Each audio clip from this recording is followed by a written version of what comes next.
Toastpreneur est une plateforme où une série de web émissions est diffusée afin de porter une visibilité sur les membres Toastmasters qui sont entrepreneurs. Et aussi, la mission de Toastpreneur, c'est aussi apporter cette connexion entre les membres Toastmasters et les entrepreneurs et tous les membres Toastmasters. Et ceci se commence au plateau de Toastpreneur. Mesdames et messieurs, chers collègues Toastmasters, chers invités, chers auditeurs de Toastpreneur, bienvenue à la web émission de Toastpreneur, l'heure des entrepreneurs. Aujourd'hui, nous avons deux grandes dames et un grand homme qui ont accepté de venir partager sur le plateau de Toastpreneur leur parcours entrepreneurial. On va apprendre d'eux, on va s'inspirer d'eux et aussi on va s'encourager pour avancer vers l'avant. Bienvenue Toastmaster dans l'Hippolyte à la web émission de Toastpreneur, l'heure des entrepreneurs. Bonsoir Toastmaster Myrta Jean-Pierre et bonsoir à toutes les panélistes. Merci de m'avoir invité. Merci et j'espère qu'on va passer un très bon moment ensemble. Bienvenue Toastmaster Jennifer Jean-Pierre à la web émission de Toastpreneur, l'heure des entrepreneurs. Bonsoir Toastmaster et chère Myrta Jean-Pierre. Bonsoir Toastmaster Hippolyte. C'est un plaisir immense pour moi d'être avec vous aujourd'hui. J'espère qu'on va passer un moment agréable ensemble. Merci Toastmaster et Toastmaster Jean-Pierre, vu qu'on a la même signature. Et on va passer la parole à Toastmaster Rose-Fanette Paulinis. Malheureusement, grâce à un souci technologique, on ne peut pas la voir, mais elle est là. Bienvenue à notre web émission de Toastpreneur, l'heure des entrepreneurs. Merci Toastmaster René. Bonsoir, chers panélistes. Bonsoir l'auditoire. Je suis heureuse d'être avec vous. Parfait, parfait. Effectivement, on va passer un très bon moment ensemble. Vous avez l'habitude de les voir prononcer des discours, gagner des concours, participer à d'autres activités sociales. Mais est-ce que vous les connaissez en tant qu'entrepreneur? Toastpreneur vous donne cette possibilité à les connaître davantage. C'est pour cela que Toastmaster Darlene Hippolyte va s'introduire à l'auditoire en tant qu'entrepreneur. Toastmaster Hippolyte. Merci Toastmaster Jean-Pierre, amis auditeurs ou téléspectateurs, c'est un plaisir. Fort souvent, on se dit, est-ce qu'un avocat est un entrepreneur? Pas toujours. Mais quand on a un cabinet d'avocats, c'est une entreprise. Pour plusieurs raisons. La première raison, c'est qu'on a des obligations fiscales. Non seulement l'avocat, pour lui-même, il doit avoir une patente, mais aussi le cabinet pour fonctionner doit avoir une patente. C'est la seule profession en Haïti qui subit une double imposition fiscale. On a des employés, donc on répond à des obligations liées au Code du travail. On a aussi un espace à entretenir. On a des clients à gérer. On a des rapports à fournir, des rapports comptables à fournir à la DGI pour le renouvellement de sa patente. Donc, voilà, c'est un peu ça. Donc, comment fonctionne une entreprise, une firme d'avocats? Comme je l'ai dit tantôt, on doit être avocat et on doit avoir un staff, c'est-à-dire d'autres membres qui ne sont pas obligatoirement dans le giron juridique ou judiciaire. Par exemple, on doit avoir une assistante, on peut dire assistante financière et administrative, mais pour les grands cabinets, ils ont des assistantes administratives et également un service financier et comptable. Nous avons un personnel de soutien qui s'occupe de l'entretien de l'espace. Nous avons sur le plan technique un groupe d'avocats. En ce qui me concerne, au départ, on avait une équipe de 6 avocats et plus 2 stagiaires, 2 assistantes, un messager, un ménager et également un huissier. Donc, on avait une bonne équipe, on a une bonne équipe. Et notre responsabilité en tant qu'entreprise, on offre des services. Comme on le sait, il s'agit de services juridiques, assistance, conseil, accompagnement, consolation même. Donc, finalement, il y a la défense, c'est-à-dire le tribunal vient en dernier recours. Donc, voilà un résumé en quoi consistent les services fournis, montage de société, accompagnement de société, conseil de société, rédaction de contrats, accompagnement aux tribunaux. Nous avons également un service d'assurance juridique que nous offrons. Ce service-là consiste, c'est comme lorsque vous avez un service d'assurance santé. Eh bien, nous autres aussi, nous l'offrons. C'est une grande première en Haïti. Donc, nous avons la personne qui souscrit à une police et sur la base de cette police, cette personne reçoit des consultations illimitées pour toute l'année et également une quantité limitée d'accompagnement par devant les tribunaux ou encore les instances administratives. En résumé, voilà ce qu'est le cabinet Hippolyte et Associés. Merci, Toastmaster Hippolyte. Je t'écoutais et je me suis dit, je ne savais pas si ton cabinet avait tous ces services. Donc, j'ai pris connaissance. Merci, Toastmaster Hippolyte. Et je vais passer la parole à Toastmaster Jennifer Jean-Pierre. Est-ce que vous pouvez vous introduire à l'auditoire en tant qu'entrepreneuse? Merci, Toastmaster Jean-Pierre. En fait, ça me fait tout bizarre de devoir m'introduire en tant qu'entrepreneur parce que je n'ai pas choisi de devenir entrepreneur. Quand on dit entrepreneur dans le secteur des affaires, ce n'est pas un choix que j'ai fait. J'ai fait le choix de hurer. Vous allez voir ça derrière moi. J'ai toujours été très intéressée par l'humanité, la communication, le social, etc. Mais les affaires, non, ce n'était pas mon truc. Ce n'était pas ma tasse de thé. Et puis, un beau jour, mes parents ont décidé de laisser définitivement le pays. Je suis l'aîné de la famille. Donc, que je le veuille ou pas, il fallait que je prenne les rênes. Maintenant, je dirige Altagracia Dépôt. On travaille dans l'importation et l'exportation, mais aussi et particulièrement dans la location d'espace pour grossistes en alimentation. Pourquoi dans un premier temps, malgré le fait que je n'ai pas toujours voulu avoir cette tâche, cette responsabilité, mais pourquoi à un moment de la durée, je me suis dit pourquoi pas? Parce que c'est plus la gestion des gens que la gestion de l'entreprise elle-même. Je vais mieux m'expliquer. Si vous connaissez très bien Haïti et particulièrement Pétionville, difficile pour vous de ne pas connaître Altagracia Dépôt ou bien de ne pas avoir été là au moins une fois.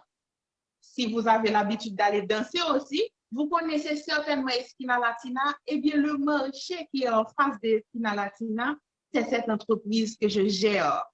Le marché justement en face, oui, c'est un marché, mais c'est un marché privé. Les personnes en général viennent des provinces d'Haïti. Les personnes viennent de Orcaillé, Cabaret, parfois les Stères, des endroits comme ça.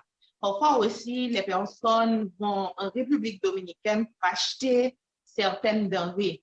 Les personnes en général exposent des produits alimentaires. Quand je dis produits alimentaires, je ne fais pas allusion au riz, pois, etc. Non, pas ça du tout. Mais ce sont des produits agricoles. Par exemple, les fruits, papaye, mangue, melon, etc., bananes surtout. C'est cette entreprise qui nourrit la plupart des autres entreprises à Pétionville, pour ne pas dire à Port-au-Prince. Les supermarchés comme Eagle, Caribbean, ces personnes viennent acheter chez moi. Vous connaissez sans nul doute aussi Avani, qui est un marché avec une structure presque pareille, c'est du côté de Daoud de Fer. Un jour, j'étais à l'intérieur et puis j'ai vu quelqu'un avec le maillot d'Avani venir acheter. Je me suis dit, mais wow, ça c'est une grosse affaire. Je ne savais pas que c'était prospère à ce point. Donc, tout ça, c'est pour vous dire que l'entreprise crée des emplois, des opportunités à plus d'une 50aine de familles. Mais tout ça, c'était avant la situation sociopolitique en Haïti. Donc, par semaine, comme je vous dis, on avait l'habitude de recevoir au-delà d'une centaine de personnes. Des personnes qui viennent de partout pour venir acheter, soit pour les restaurants, etc. Mais moi, je ne vends pas. Je loue les espaces. Donc, ces personnes, les marchands en question, hommes et femmes, je dois vous dire que c'est en quelque sorte le secteur de Madagascar qui est responsable d'une grande partie de l'économie haïtienne. Ces personnes viennent avec les marchandises et moi-même, je fixe un prix par rapport à la quantité de marchandises qu'apporte la personne.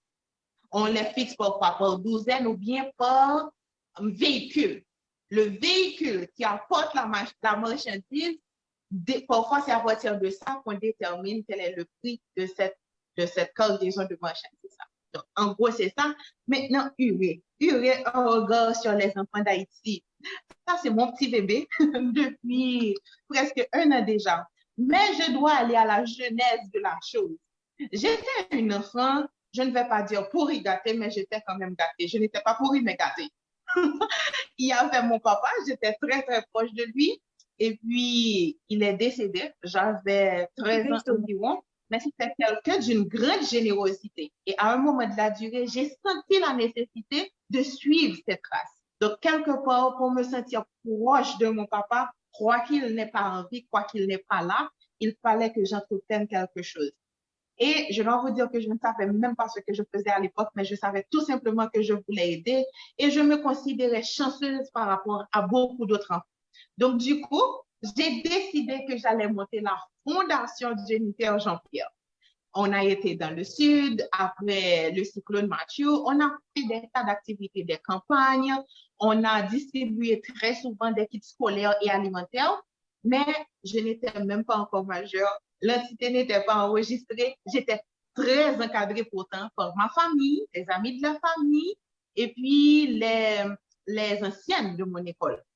Le collège, j'étais au collège Saint-Louis de Bourdon. Du coup, après quelques années, quand je suis devenue grande, je suis mûre, etc., je m'y connais un peu plus. J'ai décidé que je ne pouvais plus laisser mon nom à côté de la fondation. Oh mon Dieu, qui suis-je? Quoique, l'idée, quand je donnais mon nom à l'entité, c'était surtout de faire comprendre que peu importe son notre famille, peu importe ses origines, l'essentiel, c'est de faire ce qu'on peut avec ce que l'on a. Et puis, en 2022, dans le cadre d'un projet Toastmasters de mon HPL, j'ai décidé de venir avec Urée. Donc, Urée travaille de concert avec d'autres entités pour voler en aide vers les enfants dont leurs doigts ont été lésés. En gros, c'est ça. Merci, Toastmaster Jean-Pierre, que des histoires passionnantes et inspirantes. Et effectivement, on va connaître davantage tout au long de la web émission. On va tout de suite passer la parole à Toastmaster Rose Fanette Paulinis qui va s'introduire à l'auditoire.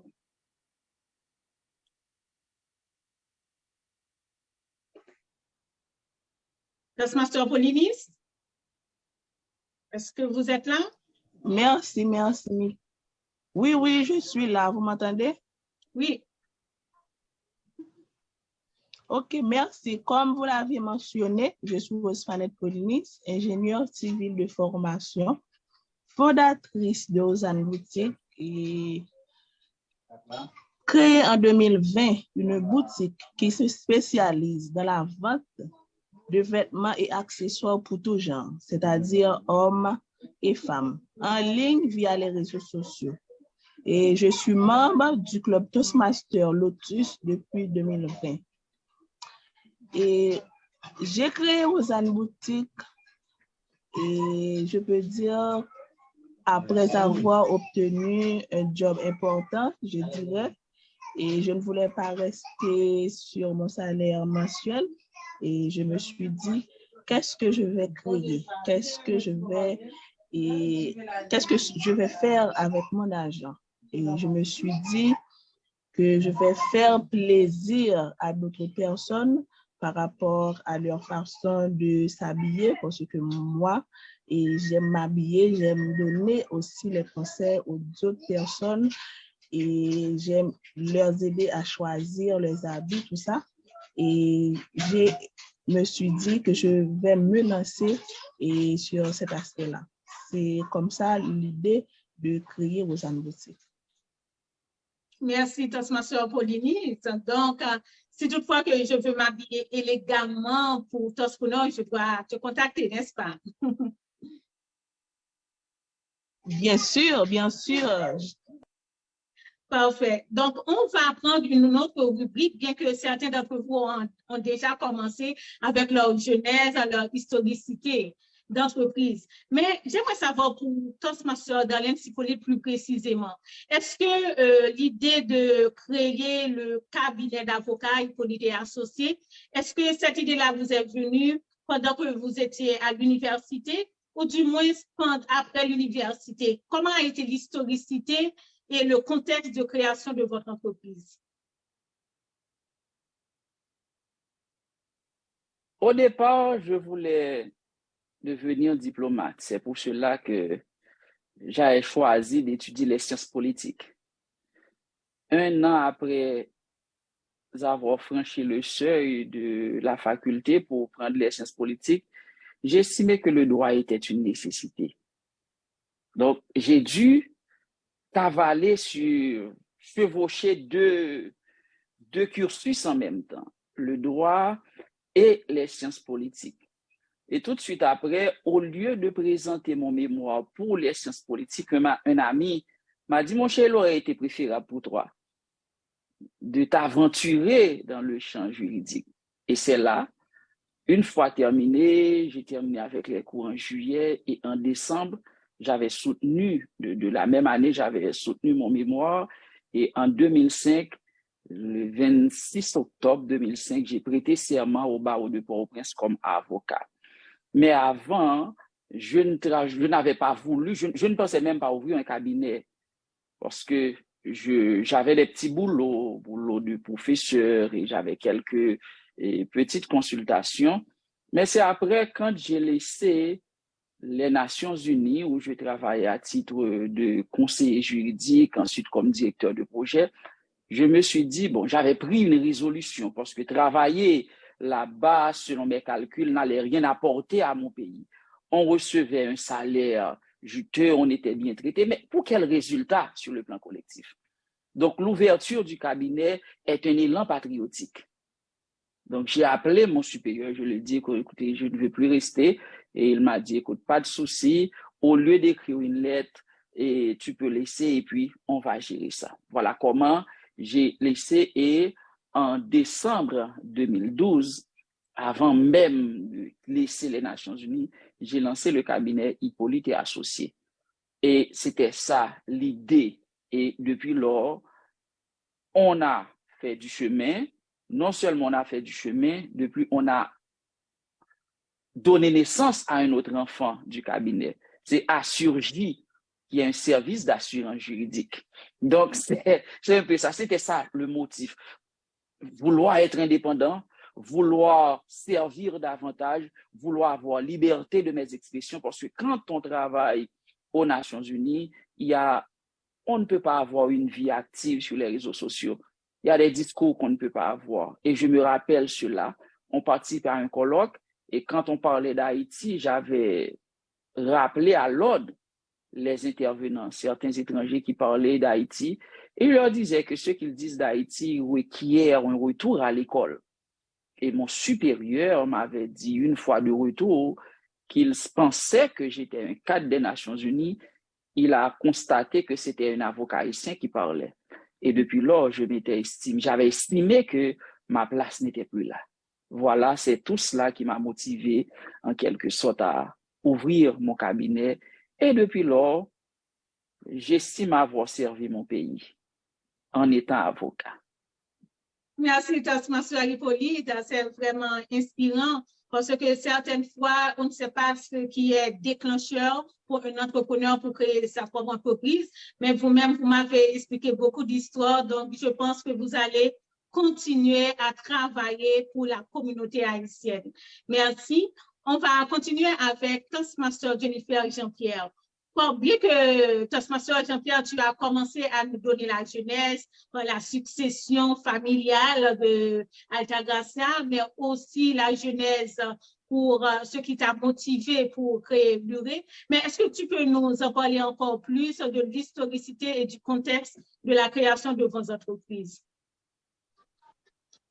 Je crois que j'ai été trop enthousiaste de parler en tant qu'entrepreneur parce que je dois le dire carrément, c'est la première fois que je reçois une invitation pour parler en tant qu'entrepreneur, mon Dieu. Et j'ai commencé à recevoir cette formation depuis mes 14 ans.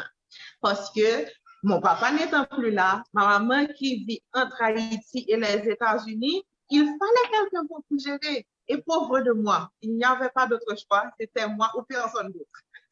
Le contexte de la création de Uré, comme je l'ai dit tantôt, c'était dans le cadre de HPL, Toastmasters International. Pour les personnes qui regardent et qui ne sont pas Toastmasters, HPL, c'est un projet de haut niveau en leadership. Donc voilà, j'en ai profité pour renouer avec ce que j'ai toujours aimé faire. Même là encore, je suis étudiante en droit aussi, Toastmaster Hippolyte. Je suis étudiante en droit. Je suis étudiante en droit et dès le départ, je me disais que voilà, je vais faire du droit, mais certainement avec une orientation sur l'humanitaire. Déjà, je travaille dans le domaine, j'ai toujours été très connectée à cela. J'ai fait partie de beaucoup d'associations et d'organisations œuvrant dans les mêmes choses, l'humanitaire, le social, etc., avec parfois un petit penchant sur la politique pour certaines de ces organisations.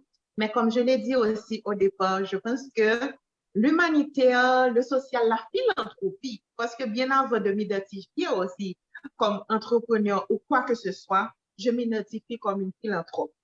Et puis pour Alta Gracia Dépôt, je pense que je peux dire vaguement quelque chose, mais la personne la mieux placée pour parler de tout ça, c'est vraiment mes parents, parce que le fait que je n'ai jamais été trop intéressée par l'entreprise familiale, je n'ai pas posé de questions à ce propos. Mais je sais que c'est une entreprise qui est plus grande que moi. Je crois qu'elle a presque 30 ans maintenant. Et puis, on m'a passé la maillotte et puis j'ai dit oui. Oui. Parfait, parfait. Donc, c'est une belle expérience. Et pour Luré, est-ce que tu m'as dit que c'est par rapport à la relation que tu as fait avec ton papa? Donc, est-ce que c'est vraiment ce qui a déclenché pour Luré? Là, c'est encore une petite histoire. Parce qu'on a une petite famille, c'était maman, mon papa, moi-même et mes sœurs. Et puis, maman avait un restaurant aussi. Maintenant, il fallait que j'accompagne ma maman dans tout. Un jour, j'étais dans son restaurant. Je gérais pour elle. Quand je dis que je gère, je suis à l'intérieur quand on doit payer, etc. Je faisais mes petits calculs sur une calculatrice parce que je suis très mal en chiffres. Donc, vous vous imaginez mal une entrepreneur qui ne maîtrise pas les chiffres. Et puis, j'étais là et j'ai remarqué un petit groupe dehors.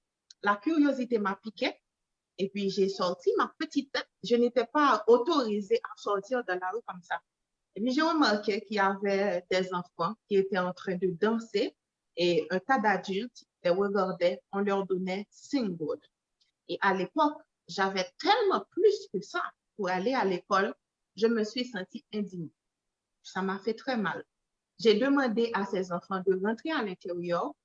Et puis, tous les jours, à partir de ce jour-là, ils venaient.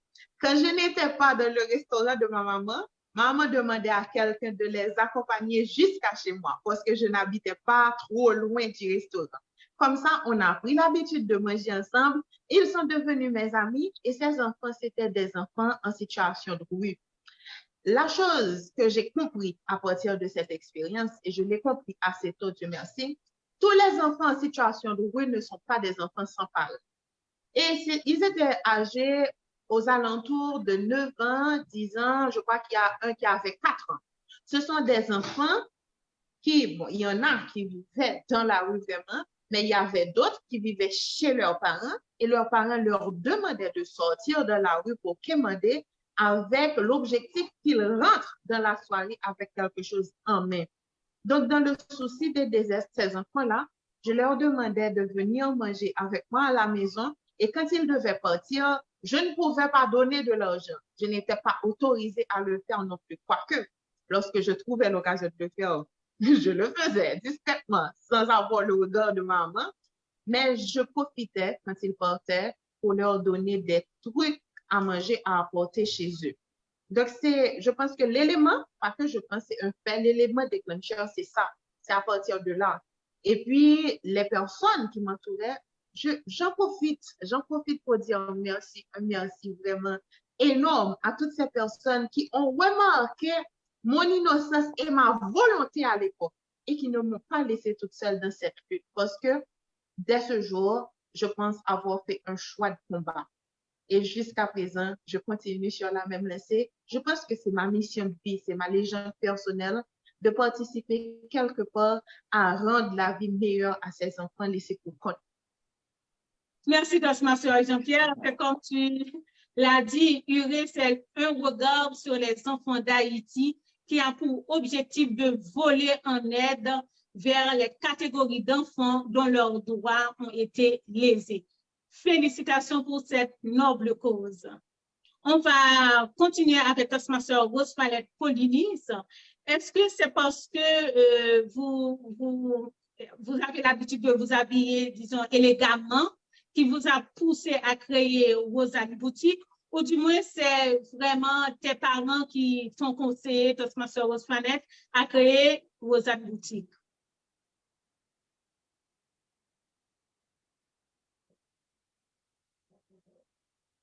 Toastmaster Polinis? Et vous savez, oui, je suis là. Depuis toute petite, je dois dire que j'ai baigné dans l'entrepreneuriat où j'ai vu ma mère voyager 1 à 2 fois par mois en République dominicaine pour aller vendre ses marchandises. L'idée de créer Rosanne, ma propre entreprise, en fait, me caressait mon esprit, mais je n'avais pas encore de capital pour accoucher mes idées. Et arrivé en 2020, et comme je vous avais dit tantôt, quand j'ai eu mon premier job et en tant qu'ingénieur civil, et je me suis dit, voici le moment tant attendu. Et j'ai étudié le marché pour savoir le besoin de mes potentiels clients et aussi pour savoir quel type de personnes que je voulais cibler. Et puis, l'idée de m'habiller, d'aider les autres aussi, et puis Rosanne Boutique est née. Parfait, Toastmaster Rose Palette. Donc, dans la famille, il y avait déjà de l'entrepreneuriat. Parfait, que des histoires inspirantes. On va continuer notre série de questions. On entame maintenant la question qui est indispensable à tout entrepreneur, à la vie en général. Parce que dans la vie, on a des difficultés, des obstacles, des défis à surmonter. J'aimerais savoir pour Toastmaster Darlene Sipoli, est-ce que dans votre parcours entrepreneurial, les difficultés, est-ce que c'est vraiment au niveau du cabinet avec les employés, les clients, ou bien au niveau, disons, de l'environnement politique? Quels sont les défis que vous avez relevés tout au long de votre parcours entrepreneurial? Alors, il faut dire que juste avant de répondre directement à cette question, le premier défi auquel il faut réfléchir, c'est un plan d'affaires. C'est peut-être le plus grand défi auquel j'ai dû faire face à mon début, parce que je n'avais pas de plan d'affaires. C'était l'idée de me lancer, et là, j'ai dû utiliser mes ressources, mon économie pour lancer, pour payer, pour soutenir les débuts de l'entreprise. Mais maintenant, un cabinet d'avocats peut faire face à 3 grands défis majeurs. D'abord, d'ordre interne. Sur le plan interne, c'est un problème de collaborateurs. Collaborateurs qui attendent, mais certaines fois qui ne s'investissent pas. C'est là le premier défi.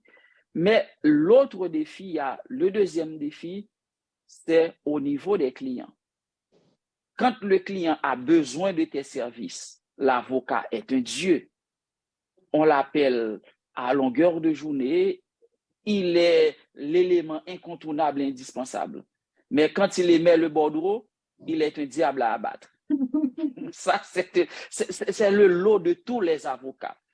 Le défi le plus important, c'est le cadre général, c'est lié aux événements extérieurs.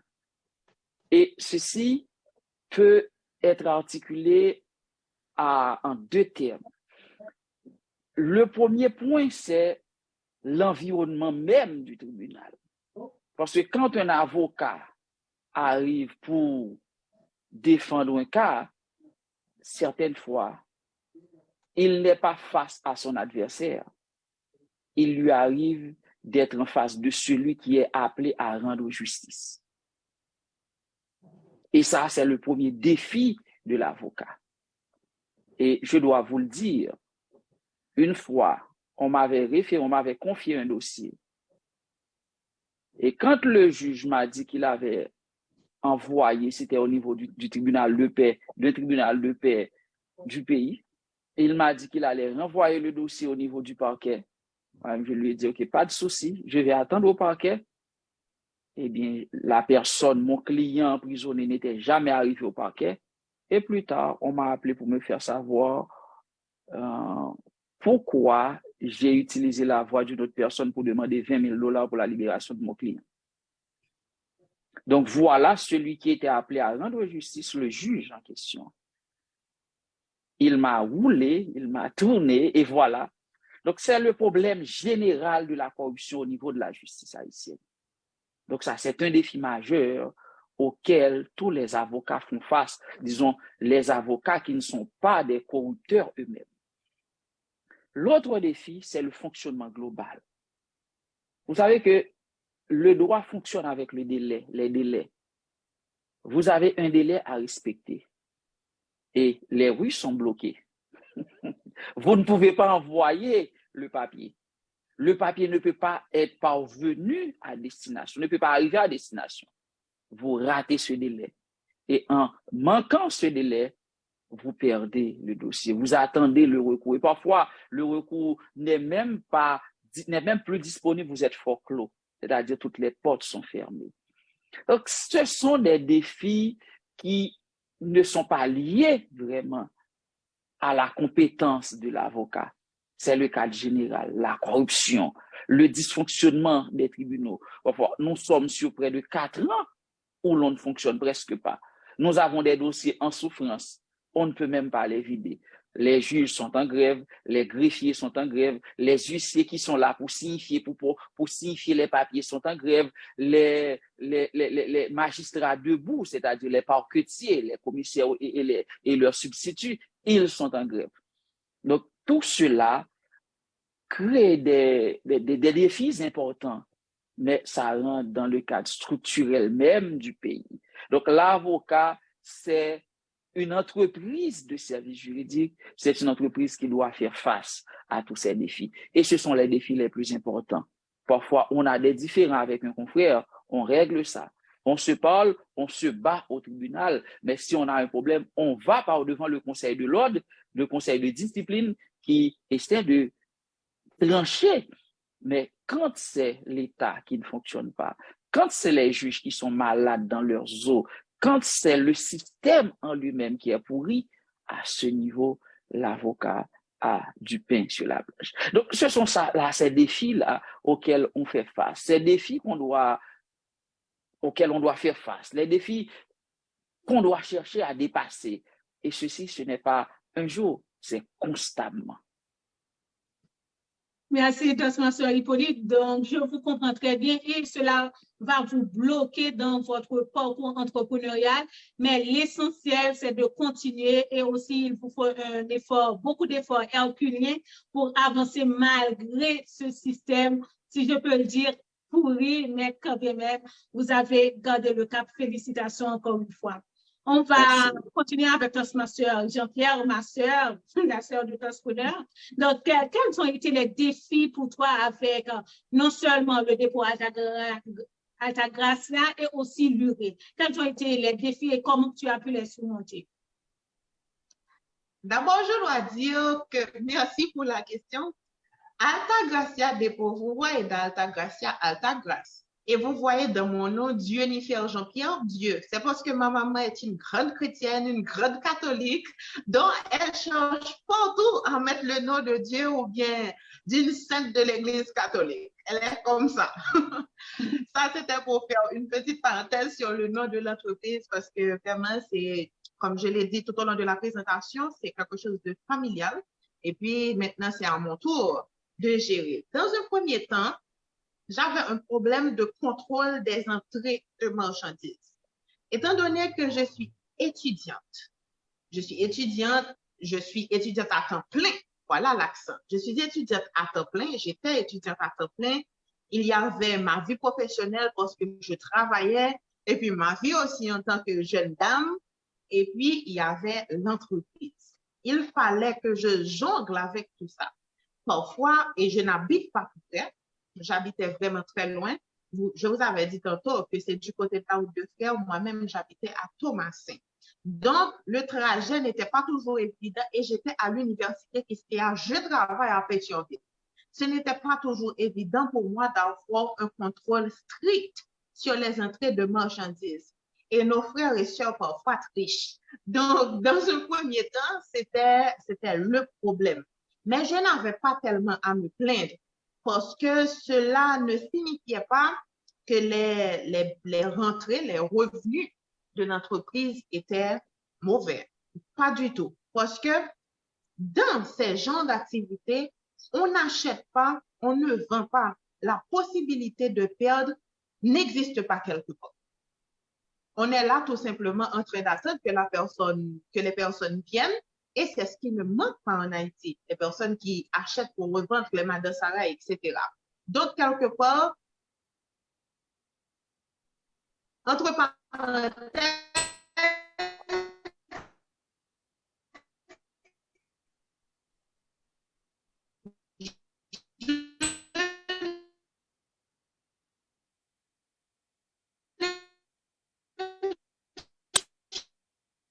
je ne mets pas.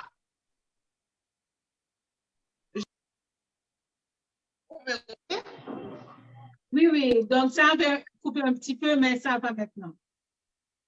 Donc, je suis arrivée où ça? Donc, Les les personnes ne comprenaient pas. Alors, je disais tantôt que après, les personnes qui trichaient, j'avais déjà terminé avec cette partie pour vous dire que les deux autres soucis que j'ai eus, d'abord, c'est mon cœur. Parce que les personnes qui viennent vendre à l'intérieur de l'espace, ces personnes-là, souvent, restent pour dormir. Ce sont des personnes qui, elles sont chez elles une fois sur 5. Mais la plupart du temps, elles sont dans l'espace. Maintenant, le cadre n'est pas approprié pour gérer ces personnes-là. Ce n'est pas pour moi, ce n'est pas une façon de vivre, de dormir, de manger, tout simplement de vivre, quoi. Ça n'a pas été pris en compte par les personnes qui ont géré l'entreprise avant moi. Et moi, en arrivant, je voulais à tout prix changer cette partie-là. Je voulais changer cet aspect de l'entreprise et je me suis cassé le bec parce que c'est quand même un gros investissement. Parce que l'espace n'est pas petit du tout, c'est un gros investissement et mon habilité au niveau des affaires n'était pas assez aiguisée pour faire ce gros changement. Mais les marchands m'ont plus ou moins accompagné. Bon, je reste à dire à mes entreprises marchandes, il y a beaucoup d'hommes aussi. Les marchands et marchandes. En dernier lieu, c'est la situation du pays. Seigneur Jésus. La situation du pays a tout saccagé. Du début jusqu'à la fin, de la moindre des choses aux trucs les plus énormes. Je vous disais que j'avais l'habitude de recevoir des centaines de personnes. Ces dernières semaines, quand je passe, il y a peut-être 2 ou 3 personnes à l'intérieur. Parce que les marchands et marchandes viennent de Al-Qaïa, viennent de Cabaret, viennent de la République dominicaine ou autres. Ils ne peuvent pas faire le voyage. Ils ne peuvent pas faire le trajet jusqu'à la route de fer. Et le pire de tout ça, c'est que beaucoup de marchands ont été kidnappés. Et c'est quelque chose qui, bon, en dehors du fait que ça impacte carrément l'entreprise, mais c'est surtout les gens. Parce qu'il y a beaucoup de familles qui dépendent de ce travail, qui dépendent de cette activité. Et j'ai parlé des marchands et marchandes. Il y a aussi les personnes, les travailleurs, les personnes qui débarquent les camions, les personnes aussi les chauffeurs de moto qui se chargent du trajet quand les personnes viennent acheter, etc. Il y a les personnes, comme j'ai dit tantôt, les travailleurs qui sont là pour aider les marchands ou marchands avec les marchandises. Ils sont plus d'une cinquantaine. Ces personnes sont plus d'une cinquantaine et ils dorment aussi. Ce sont seulement des hommes pour les travailleurs. Ils dorment aussi dans l'espace. Maintenant, ces personnes-là ont des familles dans les provinces qui dépendent d'elles. À Port-au-Prince, on les voit peut-être comme je vais dire ça, parce que c'est la réalité, comme de vulgaires travailleurs, comme des personnes qui vivent n'importe comment, etc. Dans leur province, ce sont des rois, ce sont des princes, ce sont des personnes avec un certain prestige, mais qui acceptent de faire le sale boulot à Port-au-Prince dans le souci de subvenir aux besoins de leur famille. Maintenant, quand les marchandises ne peuvent pas rentrer à Port-au-Prince, quand les marchands ne peuvent pas aller acheter, qu'en est-il de ces personnes? Qu'en est-il de ces familles? Je pense que parfois, les personnes qui font les méchancetés aux gens ne réfléchissent pas à l'étendue de leur acte. Jusqu'à où? Jusqu'à quand? Parce que une fois, on a enlevé une dame qui devait aller acheter en République dominicaine. C'est une personne très âgée.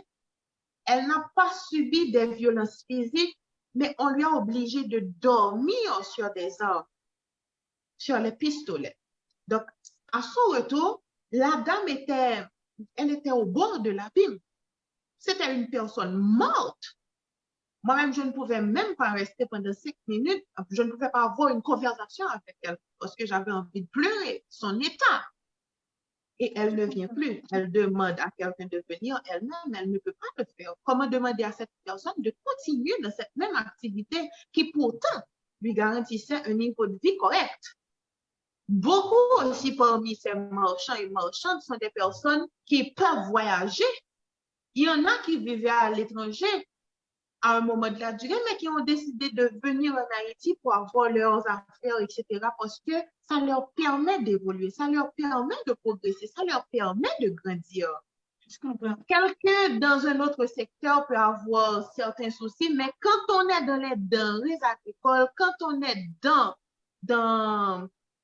la vente des produits alimentaires, on ne chôme pas.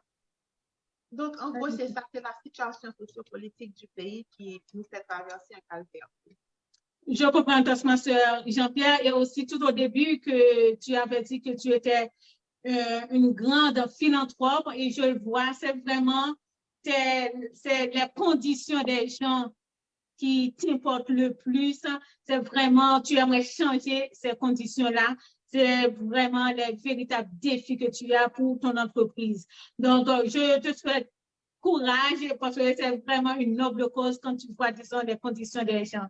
On va passer maintenant à Toastmaster Rose Fanette. On dirait que par souci Internet, elle n'est pas présente. Mais sinon, on passe rapidement à une autre rubrique. Et cette rubrique-là, c'est que vous avez rencontré des difficultés et vous m'avez expliqué comment vous avez commencé dans le parcours entrepreneurial. Mais avec toutes ces expériences que vous avez, est-ce que vous pouvez conseiller aux gens qui vous écoutent comment ils peuvent, disons, quels conseils que vous pouvez leur donner pour qu'ils puissent devenir eux-mêmes des entrepreneurs? Toastmaster Hippolyte. Au premier abord, il faut rappeler à n'importe qui désireux ou désireuse d'ouvrir un cabinet de se rappeler que l'avocat n'a pas droit à des publicités. Il ne peut pas faire de publicité. Il ne peut pas. OK? Donc, ça, c'est un problème. C'est pour cela que le réseautage, le networking, c'est un atout fondamental. Deuxième élément qu'il faut considérer, que je conseillerais à toute personne, c'est d'élaborer un plan d'affaires. quels sont mes clients? Quels sont mes potentiels clients? Quelle stratégie vais-je déployer pour pouvoir les atteindre ceux-là que je vise? Quel associé je vais viser? Quel secteur, quel domaine je vais privilégier? Quel champ? Parce que le droit est vaste. Quel champ vais-je privilégier? Et en fin de compte, comment faire face aux aléas liés au dysfonctionnement du pays? Donc, on élabore un plan d'affaires, on essaie de comprendre, d'avoir un fonds de roulement en cas de difficulté et choisir ses clients. Parce qu'au départ, quand je devais commencer, mes choix étaient d'ordre moral et éthique. Mais à la longue, je me suis dit, voilà, je vais pouvoir m'orienter dans tel secteur. Cependant, il n'est pas donné à tout un chacun de pouvoir le faire. Donc, je demanderais avant tout de trouver un cabinet expérimenté, un cabinet avancé pour prendre du poil de la bête, pour prendre un peu d'expérience. Et c'est à l'issue de cette expérience qu'on va pouvoir construire ou bien implanter son propre cabinet. Parce que si vous n'avez pas de clients, vous n'avez pas de cabinet. Parce que comment vous allez faire pour payer les loyers? Comment vous allez faire pour répondre aux frais de fonctionnement? C'est très, très, très élevé, c'est très exigeant. Il faut bien réfléchir et demander conseil. Il y a des avocats qui sous-traitent. Si vous pouvez sous-traiter, bien, ça va vous aider à répondre à certains besoins. Mais il faut un plan. Et le plan élaboré, réfléchir sur le type de client. Parce qu'il y a une catégorie de clients, vous pouvez en avoir 1000 et à la fin du mois, vous ne pouvez même pas payer la facture d'électricité. Donc, le client, la clientèle, vous pouvez faire de l'humanitaire également. Parce que moi aussi, je fais de l'humanitaire. Donc, il y a certaines personnes qui viennent, on est obligé de les soutenir. Il y a certaines personnes, il y a certaines causes qui vous interpellent. Vous devez y répondre quand même. Maintenant, en tant que cabinet, vous ne pouvez pas vivre comme ça.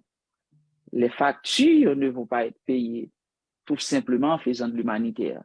Un cabinet d'avocats n'est pas subventionné. D'où la nécessité d'avoir un plan d'affaires, de connaître le marché, d'identifier, disons, les clients qu'on voudrait avoir et travailler pour cela. Essayer de se créer un réseau. Essayer de se vendre, non seulement à travers les tribunaux. Lorsque vous avez un dossier, vous le préparez, vous faites en sorte d'être le mieux préparé que possible. Parce que les prestations que vous allez donner vont vous garantir certains clients. Parce que ce n'est pas parce que vous perdez un dossier comme avocat que vous perdez le client. Parce que j'ai un client qui est prêt à tout. Pourtant, j'avais perdu un dossier réel, un dossier très juteux. Mais il a été témoin. Il a compris que ce n'était pas dû à l'incompétence de l'avocat, mais c'était plutôt dû à un complot lié, encore un complot ourdi, tant par la partie adverse que par le juge. Donc, à ce niveau, il a compris et il est resté là et il m'a fait avoir d'autres dossiers. Je dirais également qu'un avocat doit avoir du caractère. Si vous voulez vous lancer dans le droit, sachez que votre caractère, c'est ce qui va vous sauver. Ce n'est pas parce que vous êtes jeune, vous venez vous lancer dans un cabinet, que vous devez accepter n'importe quoi d'un client. Certaines fois, les clients vous demandent de faire l'illégal. Parce que l'objectif du client, c'est d'avoir des résultats. Or, l'objectif de l'avocat, c'est d'utiliser les moyens légaux pour fournir ces résultats. À partir du moment où vous vous engagez dans la voie illégale pour obtenir des résultats, vous n'êtes plus un avocat, vous êtes un racketeur du droit. C'est dur, vous allez perdre certains clients, mais votre compétence va vous récompenser, votre intégrité va vous récompenser. Donc, c'est ce que je dirais à toute personne femmes ou hommes désireuses de se lancer dans cette aventure. C'est une aventure périlleuse. Parce que quand vous défendez un client, on ne voit pas le client, on vous voit. Et 95% des avocats morts, des avocats tués, le sont par leurs clients, sont assassinés par leurs clients. Donc, soit le client est devenu votre ennemi, soit la partie adverse vous voit comme un obstacle et vous attaque. Donc, la prudence aussi est de mise. L'évaluation de chaque dossier est de mise. Et si vous voulez vous lancer, réfléchissez bien sur les types de dossiers à prendre, les types de dossiers à traiter, les types de clients, parce que votre ministère n'est pas forcé. Vous n'êtes pas obligé d'accepter n'importe qui. Vous n'êtes pas une église, vous n'êtes pas un prêtre, vous n'êtes pas un pasteur. Donc, c'est pas venez à moi, vous tous. Donc, tous peuvent venir, mais vous pouvez choisir. Donc, ça, c'est important. Tant vaut votre caractère, tant vaudra votre cabinet. Parce que le cabinet, c'est l'expression de votre personnalité. En effet, Toastmaster Darlene Sispolite, et j'espère que l'auditoire, surtout l'auditoire dans le secteur juridique, a pris bonne note. Moi-même, je vais repasser la web émission pour prendre exactement tous les conseils que vous avez prodigués. Merci, Toastmaster Darlene, et on va passer la parole à Toastmaster Jennifer Jean-Pierre. Quel conseil que tu aimerais donner, parce que l'heure nous fait défaut. Donc, en peu de mots, quel conseil que tu aimerais donner à quelqu'un qui aimerait devenir entrepreneur? D'abord, c'est de mettre l'humain au cœur de toutes nos initiatives, parce que qu'on veuille se lancer en affaires, qu'on souhaite être dans l'humanitaire ou quel que soit, l'humain doit être au cœur de ces initiatives. Dans les affaires, il nous faut cerner les besoins.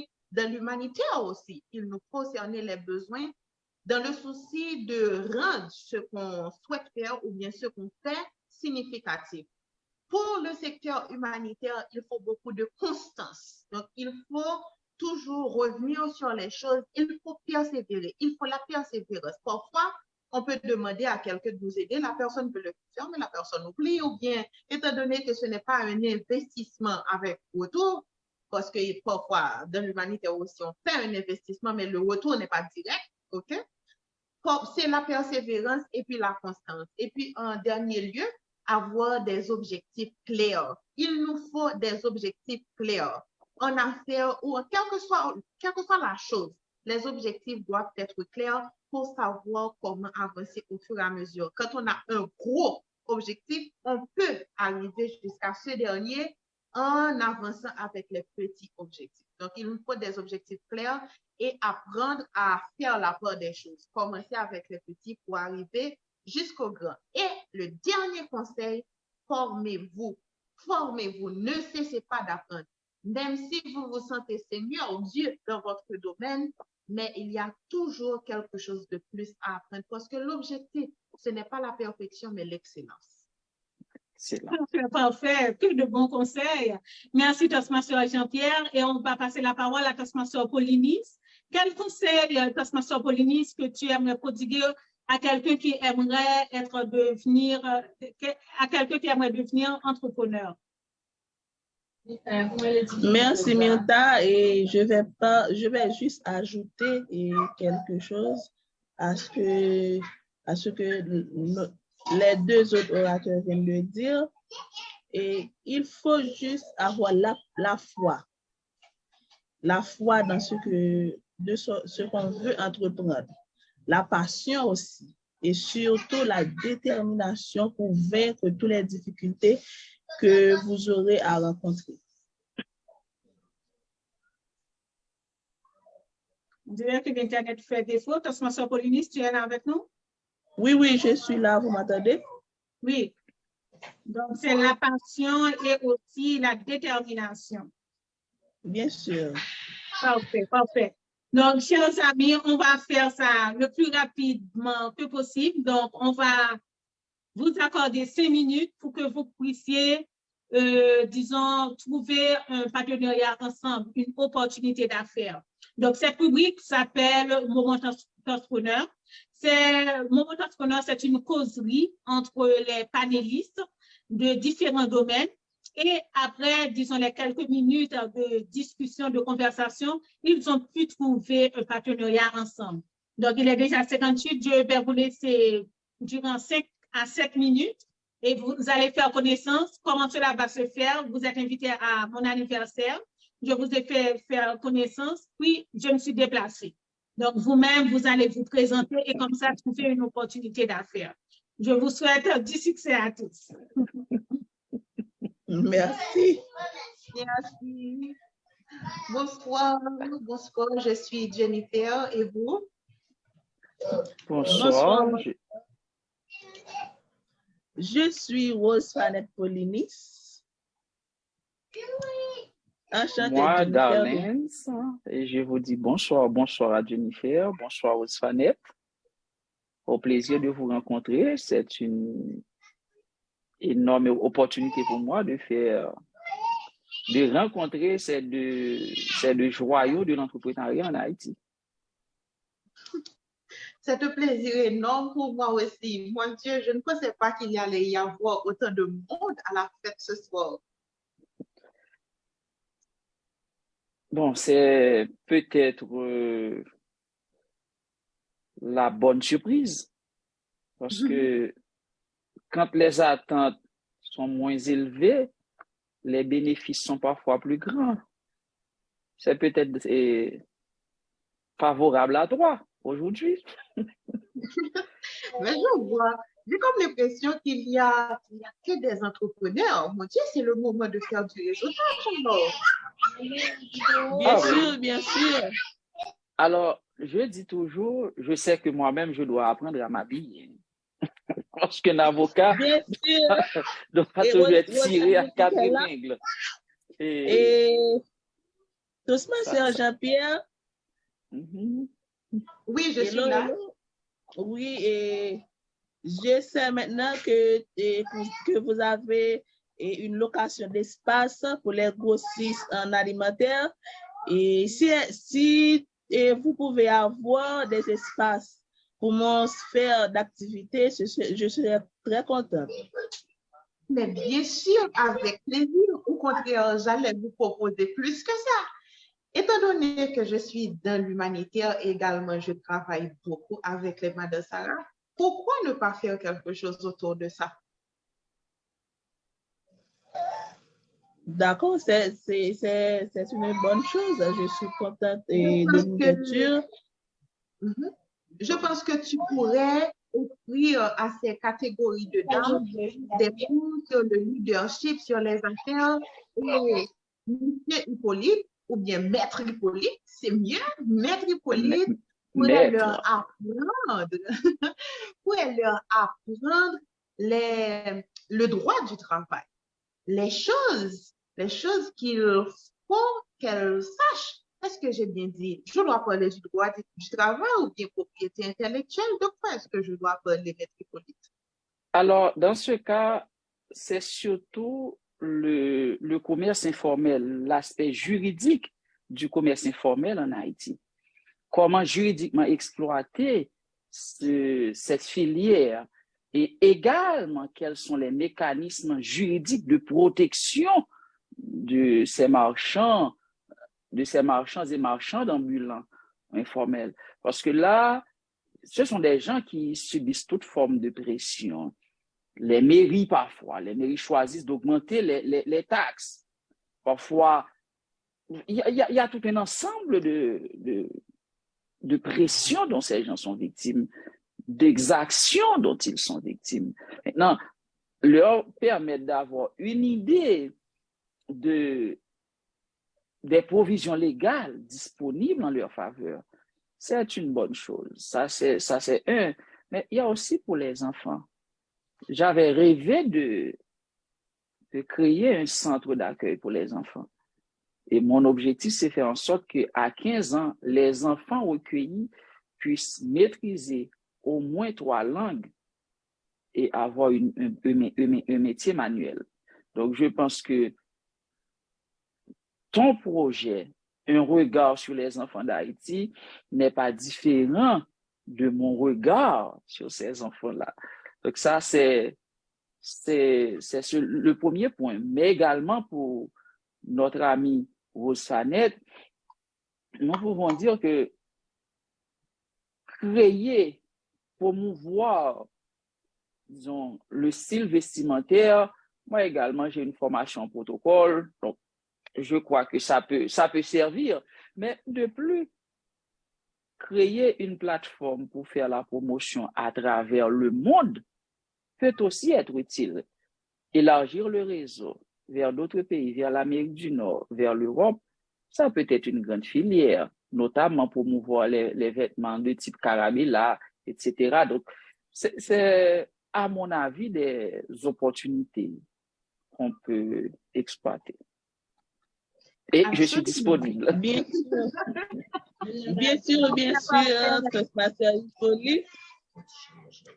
Donc, comme je l'ai dit tantôt, donc, ce sont des partenariats qui sont fictifs à la web émission, mais pourquoi pas concrétiser ces partenariats après la web émission. Donc, c'est comme un réseau que vous êtes créé. Donc, vous pouvez vous parler en après pour savoir qu'est-ce qui est possible entre vous. On est déjà à la fin. Il y a du monde qui nous suivait. Il y a Toastmaster Sarah Morpo qui dit qu'il y a une question vraiment intéressante. Donc, Toastmaster Sarah Morpo. Merci. Bonsoir, Toastmaster Myrta Jean-Pierre. J'espère que vous me recevez. Bonsoir à nos invités, Toastmasters, qui sont avec nous sur Facebook et YouTube. Alors, chers Toastmasters, j'ai une question pour vous. J'ai pu vous écouter du début à la fin. Déjà, je vous félicitations. C'est une belle carrière, un très beau parcours. Maintenant, j'ai une question pour vous et bien sûr, chacun pourra répondre à tout de vous. Comment est-ce que vous allez faire si un jour, vous ne serez pas présent? Est-ce que vous avez un bras droit? Ou encore, je veux dire, parfois, il y a certaines entreprises qui vont parler de vice-président. Est-ce que vous avez un adjoint? Est-ce que vous avez un bras droit? Quelqu'un qui peut vous remplacer si un jour, vous n'êtes pas là? Quand je suis sûre et certaine, en tant qu'entrepreneur, vous ne pourrez pas tout faire. Et il se peut qu'un jour, que vous soyez en déplacement, sans même parler d'autres événements et d'autres événements que vous allez faire face, peut-être avec la famille et même aussi à titre professionnel. Alors, comment est-ce que vous comptez gérer est-ce que je peux dire même problème, ou est-ce que vous avez envisagé à avoir un remplaçant si un jour vous ne serez pas présent? Alors, comme on a l'habitude de dire les dames d'abord, entre Toastmaster Jennifer, Jean-Pierre et Fanette, alors j'aimerais bien avoir une idée pour le public. Merci, Toastmaster Jean-Pierre.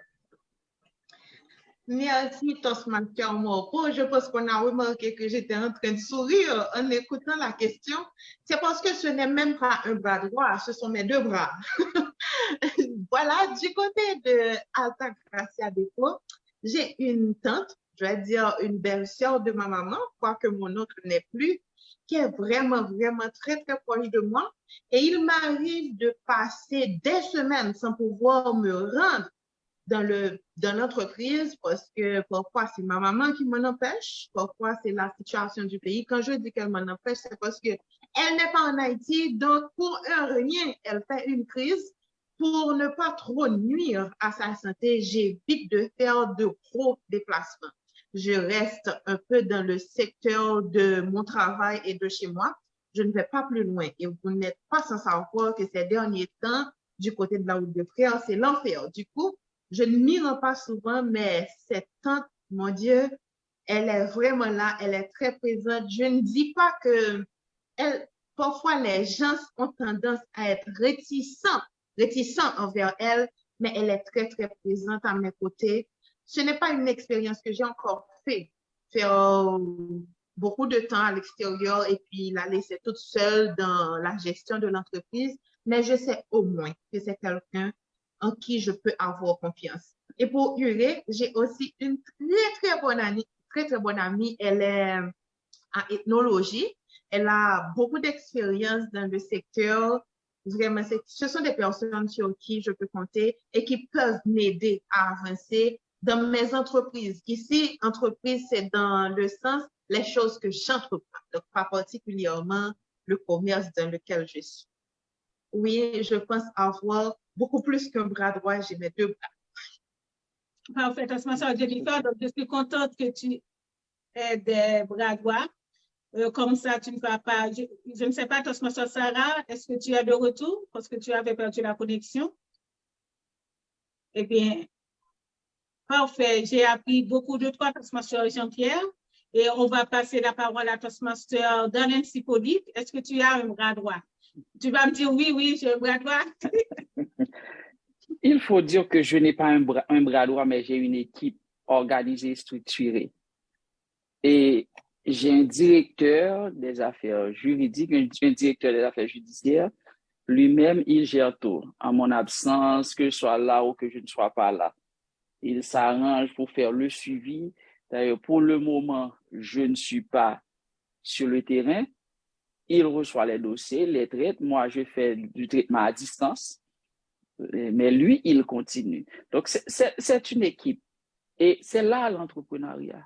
Quand on a une entreprise, il faut avant tout apprendre à construire une équipe. Et c'est ce qui va faire la force de l'institution. Parce que si vous êtes seul, rappelez-vous qu'il y a des impondérables. Certaines fois, vous ne pouvez pas répondre à tous les appels. Il faut quelqu'un. Donc, à ce qui nous concerne, au cabinet Hippolyte et Associés, nous avons une équipe, même quand l'un est absent, moi je suis absent, mais le cabinet fonctionne. Les loyers sont payés, les charges sont payées et les salaires aussi sont payés. C'est ce qui est le plus important, en effet. Donc, merci, Toastmaster Hippolyte, et toi, Toastmaster Paulinis. Est-ce que tu as un bras droit?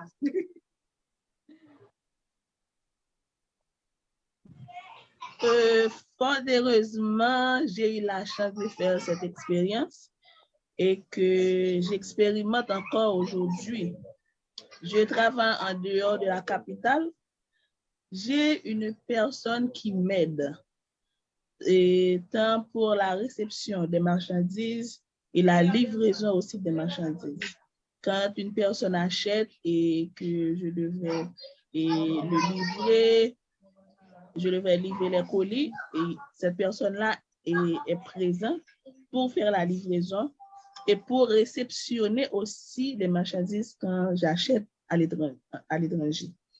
Et aussi, cette personne m'aide en tout ce qui a trait à la publicité et la négociation avec les clients aussi.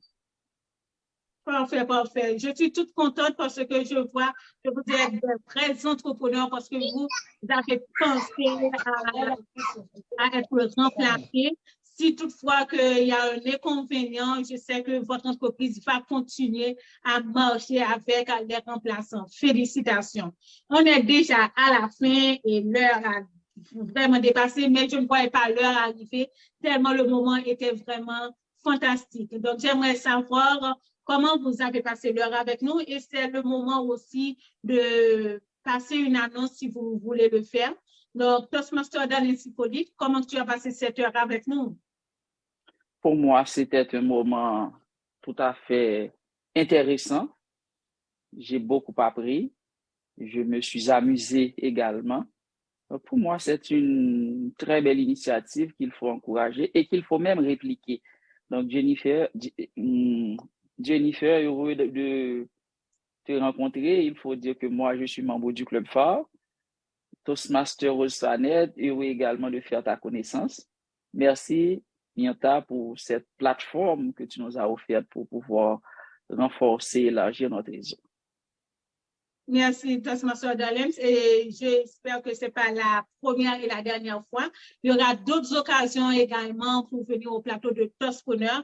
Moi aussi, ça a été vraiment un grand plaisir de t'avoir sur le plateau de Toastpreneur. Et toi, ma soeur, Toastmaster Jean-Pierre, comment tu as passé le moment avec nous? Comme vous l'avez pu remarquer au début, j'étais très enthousiaste de parler en tant qu'entrepreneur. Ça m'a fait vraiment plaisir de pouvoir passer pratiquement 1 heure avec vous à échanger autour de ces sujets assez importants pour nous parce que je pense qu'en Haïti actuellement, on a besoin de modèles sains. On a besoin de faire comprendre aux générations à venir, oui, nous pouvons réussir en faisant le bien. Oui, nous pouvons réussir en faisant des efforts et aller se coucher et se réveiller le lendemain millionnaire, milliardaire, etc. Ce n'est pas de la magie, ce sont des efforts qu'il faut faire, c'est la constance, la persévérance et tout. Je pense que cette plateforme est beaucoup plus, au-delà de cet aspect intéressant, amusant, etc., je pense que c'est d'une importance capitale pour nous en Haïti, surtout en ce moment, avec les remarques qu'on peut faire, la situation du pays, les jeunes surtout qui sont impliqués dans certaines choses. Franchement, il faut dire qu'on a besoin de vendre les modèles de réussite saine. Et puis, l'annonce que je dois faire, si vous avez besoin de vous habiller correctement, contactez notre sœur Toastmaster qui est sur le live avec nous. Si vous avez des soucis et que vous avez besoin de bons avocats, vous avez besoin de cabinets capables de gérer vos affaires de propriété, vos affaires de divorce, etc. Voilà, il est là devant vous. Contactez Toastmaster Hippolyte. Il vous redirigera vers le cabinet Hippolyte et Associés où il y a une équipe organisée et bien structurée. Même si vous ne le voyez pas en personne, il y aura certainement d'autres personnes, d'autres professionnels formés dans le domaine pour vous aider et accompagner à avoir de bons résultats avec les démarches légales. Et si vous voulez apprendre un peu plus sur l'entrepreneuriat et autres, soyez branchés avec Toastpreneur. J'allais dire, bon, tu devais m'annoncer cela pour dire, Myrtha, tu sais quoi? Je vais finir la web émission pour toi, je serai très enchantée. Et si on a besoin d'un espace de Madame Sarah, si vous vendez disons, des choses sur l'alimentation, contactez Toastmaster Jennifer et Jean-Pierre. Sinon, si vous n'arrivez pas à la trouver, il y a les réseaux de Toastpreneur, vous pouvez me contacter aussi. Et aussi, si vous êtes intéressé dans l'humanitaire, il y a l'URE, qui est une organisation non gouvernementale à but non lucratif qui s'occupe des enfants, un regard sur les enfants. Donc, vous pouvez contacter Toastmaster Jean-Pierre. Donc, disons, si toutefois que vous voulez l'aider également, parce que ça demande beaucoup d'efforts financiers et d'efforts humanitaires, vous pouvez la contacter. Donc, on va finir avec Toastmaster Pauline. Est-ce que tu as aimé le moment que tu as passé avec nous, malgré les soucis Internet? Malheureusement, j'ai galéré aujourd'hui, cet après-midi, pour pouvoir participer à la web émission. Malheureusement, l'Internet a gagné la bataille et vous n'avez pas pu voir mon visage à travers l'écran. Mais j'étais très contente de participer avec vous. Et je dois te dire, Myrtha, félicitations pour cette initiative. Et malgré qu'en Haïti, nous sommes nombreux à ne pas avoir l'opportunité de nous présenter. Et aussi, il y a des gens qui nous déconseillent. Et je dois dire, je dois prendre un exemple. Je suis ingénieur civil et parfois on me dit, tu es ingénieur et tu vends des vêtements. Et je dois dire que je ne dois pas entendre ces gens-là et je dois avancer. Et je sais que j'ai la capacité de faire ce que je fais et j'apprends chaque jour et je me sens bien dans ce que je fais et je continue. Et merci. C'est vraiment la fin. Donc, j'étais toute contente d'être avec vous. Et n'oubliez pas, comme l'a si bien mentionné Toastmaster Jennifer et Jean-Pierre, Toastpreneur est présent, disons, à tous les dimanches, chaque 15 jours de 5h à 6h. Le but est vraiment de vous mettre en connexion en tant que membre Toastmaster et en tant qu'entrepreneur. Je remercie toute mon équipe. Je vous remercie, chers invités, et je vous dis à la quinzaine. Merci. Bye bye. Merci, au revoir. Bye bye. Au revoir. Au revoir. Au revoir.